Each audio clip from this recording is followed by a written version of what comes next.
Marcus Smart dadagdag pa sa lineup ng New York Knicks at starting center ng Phoenix Suns out dahil sa injury. Pero bago yan, Anthony Davis at LeBron James possible naman na maglaro sa preseason game laban sa Phoenix Suns.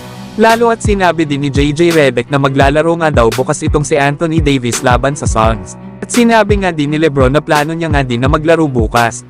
Kaya makikita natin ang starting 5 ng Los Angeles Lakers na magkakasama under kay Coach JJ Redick. Na makikita nga natin ang pinagkaiba kesa last season noong si Coach Darvin Ham pa ang humahawak sa kanila. Samantalang para naman sa Phoenix Suns ay available naman para bukas ang kanilang Big 3 na sila Kevin Durant, Bradley Beal at Devin Booker. Pero ang kanilang starting center na si Jusuf Nurkic ay out naman ng nasa isang linggo bago ito i-reevaluate. Nagkaroon daw kasi ito ng injury sa kanyang left middle finger sa naging scrimmage nila sa training camp. Sayang mga idol, lalo at isa pa naman si Jusuf Nurkic sa mga key players ng Phoenix Suns. Na kung saan ay may career average pa naman ito na 12 points, 9 rebounds, 2 assists at 1 block per game. Na meron namang 50% shooting sa field at 28% shooting naman sa 3-point area. Kaya dahil dito ay inaasahan na si Mason Plumlee muna ang papalit sa posisyon ni Jusuf Nurkic bilang starter. Lalo at andyan din naman ang isa pang big man na si Bol Bol. Na panigurado na magandang laban ito bukas sa pagitan ng Los Angeles Lakers at Phoenix Suns. Samantalang may bad news din para sa Portland Trail Blazers. Dahil ang kanilang guard na si Shaedon Sharpe ay mawawala ng nasa 46 weeks dahil sa left shoulder injury. Sumailalim kasi ito sa isang MRI at dito nakita na meron nga itong iniinda na injury. Kaya hindi talaga ito maganda para sa Portland Trail Blazers sa pagsisimula ng NBA season. Na kung matatandaan ay nasa 32 games lang naglaro last season si Shaedon Sharpe. Matapos itong sumailalim sa core muscle surgery. Na dito ay nag-average pa naman si Shaedon Sharpe ng 15 points, 5 rebounds at 2 assists per game. Okay na nga sana itong si Shaedon Sharpe nitong summer, lalo at nakasama pa ito sa pre-Olympic camp ng Team Canada.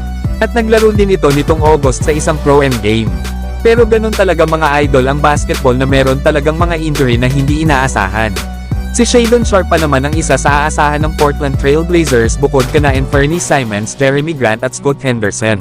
Lalo at ito ang former 7 overall pick sa NBA draft noong 2022 ng kanilang kupunan.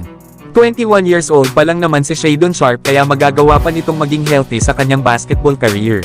Pero kailangan niya munang patunayan sa Portland na karapat-dapat siyang bigyan ng rookie scale extension next summer.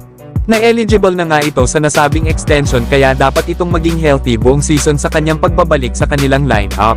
Samantalang grabe naman ang New York Knicks, gusto na talaga na mag-champion ngayong darating na season. Paano ba naman matapos silang gumawa ng mga trades para makuha ang mga bigating pangalan katulad nila Karl Anthony Towns at Mikal Bridges?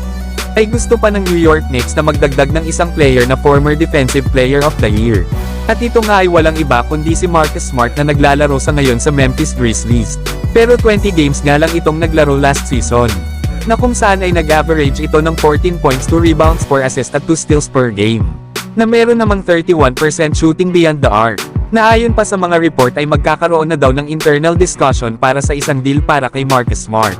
Kaya isipin nyo na lang mga idol kung gaano kalakas ang depensa ng New York Knicks kapag nakuha pa nila ang katulad ni Marcus Smart. Lalo at dito pa lang kana OG Anunoby, Josh Hart at Mikal Bridges ay solid na ang kanilang depensa. Pero kayo mga idol, ano ang masasabi nyo dito kay Marcus Smart kapag nakuha ito ng New York Knicks?